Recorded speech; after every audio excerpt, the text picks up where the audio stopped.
So you may be asking yourself the question, well, student loan plan was shot down. Now what? Well, in that same conversation later that afternoon yesterday, Biden actually revealed three different steps that he's actually taking to still fight for the student loan forgiveness. Now, I know this may be difficult to believe and trust because, I mean, you tried one thing and it didn't work. But here are a couple things that I want you to understand. And again, there are three things. Number one is long term, and the other two are in the short, immediate. Because we all know if you're sitting around waiting, just like you were waiting for that Supreme Court decision, the hope is pretty much gone, right? So, number one, right after that Supreme struck down that decision to not relieve and not approve the relief of $20,000 and $10,000 student loan relief, Biden instructed the Secretary of Education to initialize a new rulemaking process that would provide relief to millions. Sounds good, right? Here's the thing. Number one, there's limited information about what's the rule, how does it apply, how does it work, because we haven't got that. Otherwise, I'd be sharing those details. The other thing is this will be, and he stated, a more long-term approach. The second action he's taking is, as I mentioned in yesterday's video, the income-based repayment program is approved. So now it will look at 5% of your disposable income.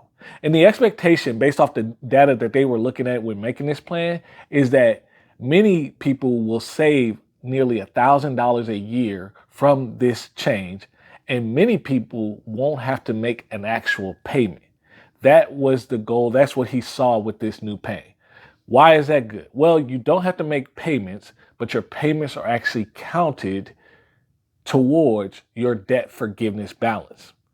And then there are other things that are looking at within that income-based payment change where some of the things he already did was if you owe less than $12,000, you don't have to wait 20 years on the plan. You can do a plan up to 10 years. But that's one short-term thing. The next thing, which again is happening over the next couple of months, is, as you know, September, interest starts back on your federal loans. October is when your first payment's due.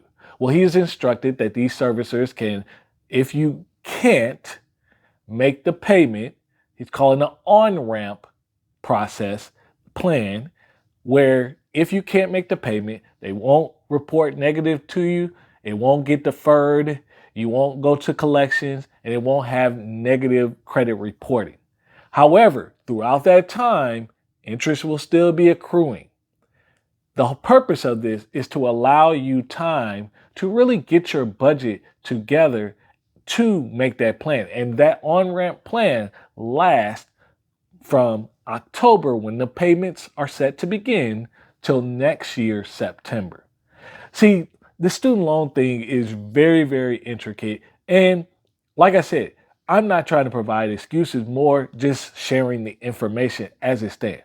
What's the decision you should make? Well, the decision you should make that does affect you is make sure you have your student loans under control as far as that particular debt. That's your management of the debt.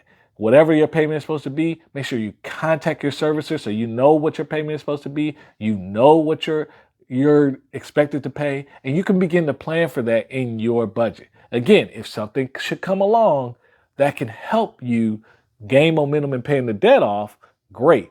And if it doesn't, you still have a plan in place for that debt to be paid off. Those are win-win scenarios rather than not doing anything, not calling your servicer, not knowing anything. And so that puts more harm and financial pressure to your situation. And it can make it difficult for you to borrow for other things. It's important that you understand the management of the debt and what tools you can use. The other thing I will look at is, keep in mind, a lot of this information is for federal student loans. So if you have private loans, Parent Plus loans, those type of things, you really need to be speaking with your servicer. A lot of this stuff is probably not affecting you because the pause didn't really affect you, but you need to understand what are your options. Again, Please take time, call your servicer, and begin to take better control of your money. Hi, my name is Jonathan. I want to help you build your wealth. Make sure you subscribe and follow for more.